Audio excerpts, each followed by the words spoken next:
Shadowkiss, Chapter 25. Dead or taken away. It was not enough that the Strigoi had come and attacked us, that they could kill Morai and Dampes alike. They could also carry some off. It was something Strigoi was known to do. Even they had limits on how much blood they could drink at once. Say they could often take prisoners to keep as snacks for later, or sometimes a powerful Strigoi who don't want to do the dirty work could send his or her minions off to bring back the prey. Every once in a while, they could even purposely take back captives to return into more Strigoi, whatever the reason. It meant that some of our people might still be alive. Students, Moray and Dampiers were gathered up once certain building had been declared Strigoi free. Adult Moray were headed inside with us, leaving the guardians to assess the damage. I wanted desperately to be with them, to help and do my part, but they made it clear that my part was over. There was something, there was nothing I could do at that point except wait and worry with others. It still seems unreal, Strigoi attacking our school. How could it have happened? The academic was safe. We could always be taught that it had to be safe. It was why our school years were so long and why Morai families endured being separated for most of the year. It was worth it for the children to have a safe place to go. That was no longer true. It only took a couple of hours for them to get a casualty count, but waiting while those peer reports trickled in felt like days.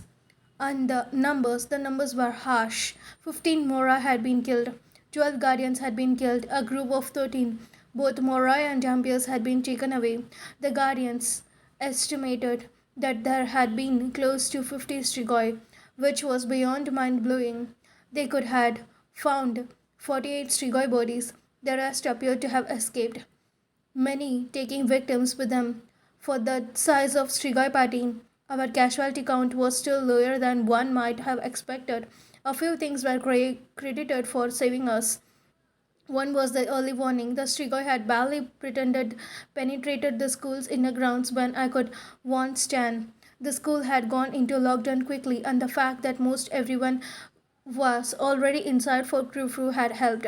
Most of the Mora victims dead or taken were those who had been out in the open when Strigoi came. The Strigoi had never made it to the elementary dorms, which Rumit said was largely thanks to me and Christian. They had managed to breach one of the Mora rooms, however, the one that Lisa lived in. My stomach had dropped when I heard that, and even though I could feel that she was fine through the bond, all I could see was that smoking blunt Strigoi telling me he was going to finish the Dragmaroi off. I don't know what had happened to him. The attacking Strigoi group had not gotten far into her dorm, thankfully, but there had been casualties. One of them was Heath. What? I exclaimed when Arun told me. We were eating in the cafeteria. I was not sure which meal it was since the campus had reverted to a daylight schedule that threw my sense of timing off. The cafeteria was nearly silent, all the conversation in low whispers. Meals were only reason students could leave their dorms. There were going to be guardians meeting later on that was actually invited to, but for now I was confined with the rest of my friends. He was with you guys, I said. I focused on Lisa almost accusingly. I saw him with you through your eyes. She looked at me over the tray of food. She had no interest in eating, her face pale and full of grief. When the Strigoi got in downstairs, he and some other non-voices went down to help. They don't find his body, said Adrian. There was no smirk on his face, no humor anywhere. He was one of the ones they took. Christian sighed and leaned back in his chair. He as good as dead then. The cafeteria disappeared.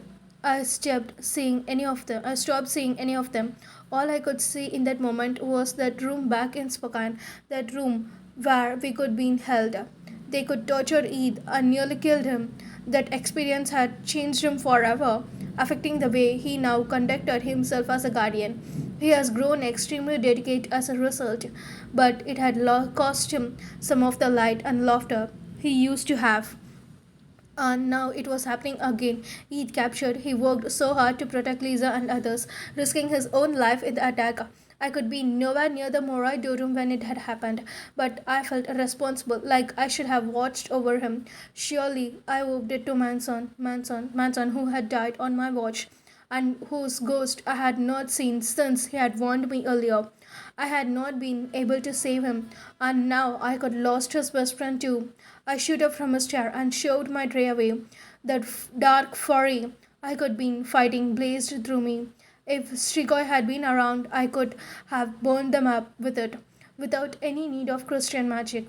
What is wrong? Asked Lisa. I started at her in disbelief. What is wrong? What is wrong? Do you seriously have to ask that? In the silent cafeteria, my voice rang out. People started. Rose, you know what she means, said Adrian, voice unusually calm. We are all upset. Sit back down. It is going to be okay. For a moment, I almost listened to him, then I shook it off. He was trying to use compulsion to chill me out. I glared at him. It is not going to be okay, not unless we do something about this. There is nothing to be done, said Christian. Beside him, Lisa was silent, still hurt from what when I could have snapped at her. We will see about that, I said. Rose, wait, she called. She was worried about me and scared too. It was tinny and selfish, but she don't want me to leave her. She was used to me being there for her. I made her feel safe, but I could not stay. Not right now. I stormed out of the commons and into the bright light outside. The Guardians' meeting was not for another couple of hours, but that don't matter. I need to talk to someone now. I sprinted to the Guardians' building. Someone else was walking into it as I was and bumped into her in my haste. Rose? My furry turned to surprise. Mom? My famous guardian mother, Jenny Hathaway, stood there by the door. She looked the same as she had when I could seen her at New Year's. Her curly red hair still worn short, and her face with her weathered from the sun. Her brown eyes seemed grimmer than last time, however, which was saying something. What are you doing here? I asked, and I could told, deared my mother, and I had been troubled relationship for the most of my life, largely because of the distance that inevitably came with having a parent who was guardian. I could restrain her for years, and we still were not super close, but she could be there for me after Manson's death, and I think we both tentatively hoped things might improve in coming years. She could left after New Year's, and last I had heard she had gone to Europe with the Sicilic she guarded. She opened the door, and I followed her though. Her manner was brusque and businesslike as always replenishing the numbers. They could have called in extras to reinforce campus. Replenishing the numbers, replacing the guardians who had been killed. All the bodies had been cleared away, Strigoi, Morai, and Dampes alike. But the hole left behind by those who were gone was apparent at all. I could still see them when I closed my eyes. But with her here, I realized I had an opportunity. I grabbed hold of her arm, which stuttered her. We have to go after them, I said. Rescue the ones who were taken. She regarded me carefully, a small frown, the only sign of her feelings. We don't do that kind of thing. You know that. We have to protect those who are here. What about those 13? Shouldn't we protect them? And you went on a rescue mission once. She shook her head. That was different. We had a trial. We could not know where to find this group if we wanted to. I know she was right, the Strigoi who were not left an easy path to follow. And yet suddenly I had an idea. They put the wards back up, right? I asked. Yes, almost immediately. We are still not sure how they were broken. There were no stakes used to price them. I started to tell her my theory about that, but she was not up to the speed with my ghostly shenanigans. Do you know where Trimit is? She gestured towards a group of guardians hurrying all around. I'm sure he is busy here somewhere. Everyone is, and now I need to go and check in. I know you were invited into the meeting, but that is not for a while yet. You should stay out of the way. I will. But I need to see Dreamt first. It is important. It might play a role in what happens in the meeting. What it is? She asked suspiciously. I cannot explain yet. It is complicated. I could take too much of time. Help me find him and we will tell you later. My mother don't seems happy about this. After all, Jenny Hathaway was not someone people usually said no to. But she, nothing less, helped me find Remit. After the events over winter break, I think she could come to the regard me as more than helpless teenager. We found Remit with some other guardians, studying a map of campus and planning how to distribute the newly arrived guardians. There were enough people gathered around the map that he was about to slip away. What's going on? He asked. He and I stood off the side of the room. Even in the midst of the crisis, in the midst of worrying so much about others, I could tell there was a part of him that just worried about me. Are you okay? I think we should launch a rescue mission. I said, you know, we don't usually do that. Yeah, and I know we don't know where they are, except I might. He frowned. How? I told him how it had been Manson who could wanted us last night. Warned us last night. Dreamt and I had been no time to talk about since then, so we could never really debriefed on the events of the attack. We also had not really had a chance to talk about what happened in the cabin. It made me feel weird because really that was all I wanted to think about, but I could not with so much else going on. So I kept trying to shove those memories of sex away, only to have them keep popping up and entangle my emotions further. Hoping I seemed cool and competent, I continued explaining my ideas. Manson's locked out now because the wards are back up. But somehow I think he knows where the Strigoi are. I think he could show us where they are. Remit face told me he had his doubts about this. Come on, you have to believe me after what happened. I'm still having a hard time with it, he admitted, but okay. Suppose this is true. You think he can just lead us? You can ask him and he will do it? Yeah, I said. I think I can. I have been fighting him all this time, but I think I could actually try to work with him. He will help. I think that is what he always wanted. He knows the word were weak and that Strigoi had been lying in wait. The Strigoi cannot be too far away from us. They had to have stopped for daylight and hidden out somewhere. We might be able to get them before the captives die. And once we get close enough, I can actually find them. I then explained the nausea feeling I have gotten when Strigoi were around. Dreamt, don't challenge this. I think too many weird things were going on for him to even question it. But Manson is not here. You said he cannot get through the words. How will you get him to help us? He asked. I had been thinking about this. Take me to the front gates. After a quick word to Alberta about investigating something, Dreamt led me outside and we walked the long way to the entrance to the school. Neither of us said anything as we walked up. Even in the midst of all this, I still kept thinking of the cabin, of being in his arms. In some ways, it was part of what helped me cope up with all the rest of the horror.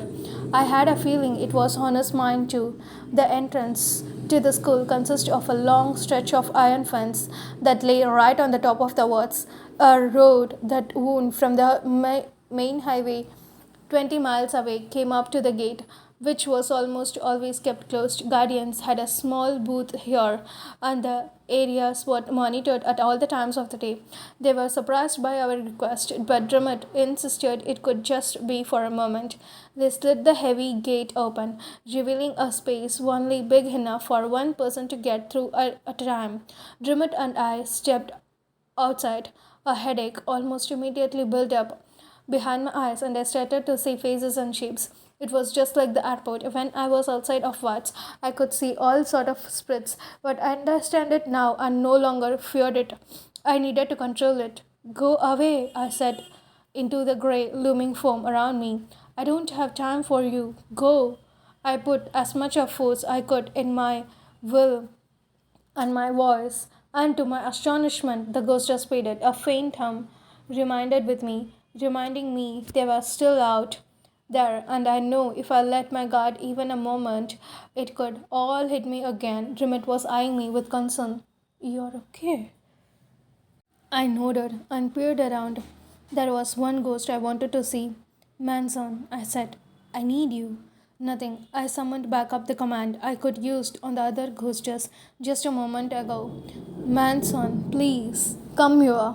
I saw nothing except the road in front of us, winding off into the winter dead hills. Jimmy was giving me that look last night, the one that said he was deeply concerned for my mental health. And actually, I was worried at that moment too. Last night's warning had been the final proof for me that Manson was real, but now, a minute later, his shape materialized before me, looking a little paler than before. For the first time since all this had begun, I was happy to see him. He, of course, looking sad. Same old, same old. Finally, you are making me look bad. He simply stuttered, and I immediately felt bad for joking. I'm sorry. I need your help again. We have to find them. We have to save Eid. He nodded. Can you show me where they are? He nodded again and turned, pointing off in a direction that was almost directly behind me. They came in through the bank of campus? He nodded yet again. Unlike that, I know what had happened. I know how Stigoi had gotten in. But there was no time to dwell on that just now. I turned to Drummond. We need a map, I said. He walked through the gate and spoke a few words to one of the guardians on duty. A moment later, he returned with the map and unfolded it. It showed the layout of the campus as well as the surrounding roads and terrains. It took from him and held it out to Manson, trying to keep it in flat in the whipping wind. The only true road out from the school was right in front of us. The rest of the campus was surrounded by forest and steep cliff. I pointed to the spot at the back of the school grounds. This is where they came in, is not it? Where the woods first broke. Manson nodded. He held out his finger and without touching the map, he traced the route through the woods that flanked the edge of the small mountain. Following it long enough eventually led to a small dirt road that joined an interest many miles away. I followed where he pointed and suddenly had my doubts about using him as a guide. No, that is not right, I said. It cannot be. This stretch of woods by the mountain has no roads. They could have to go on foot, and it could take too long to walk from the school to the other road. They could not have had enough time. They could caught in daylight. Manson shook his head to disagree with me, apparently, and again traced the route back and forth. In particular, he kept pointing to a spot not far beyond the academic grounds. At least it was not far away on the map. The map was not particularly detailed, and I guessed the spot was probably a few miles away. He held his finger there, looked at me, and then looked back down. They cannot be there now, I argued. It is outside. They might have come up in through the back, but they had to have left through the front, got in some kind of vehicle, and took off. Mansion shook his head. I looked up at Drummond, frustrated. I felt like the clock was ticking on us, and Manson's weird assertion that Strigoi were a few miles away, outdoors in the daytime, was stirring up an irritable nature. I sincerely doubted they could have gotten out tents and were camping. Is there any building or anything out there? I demanded, pointing to the spot Manson had indicated. He says they are going out to the road, but they could not have walked there before the sun came up, and he claims they are there.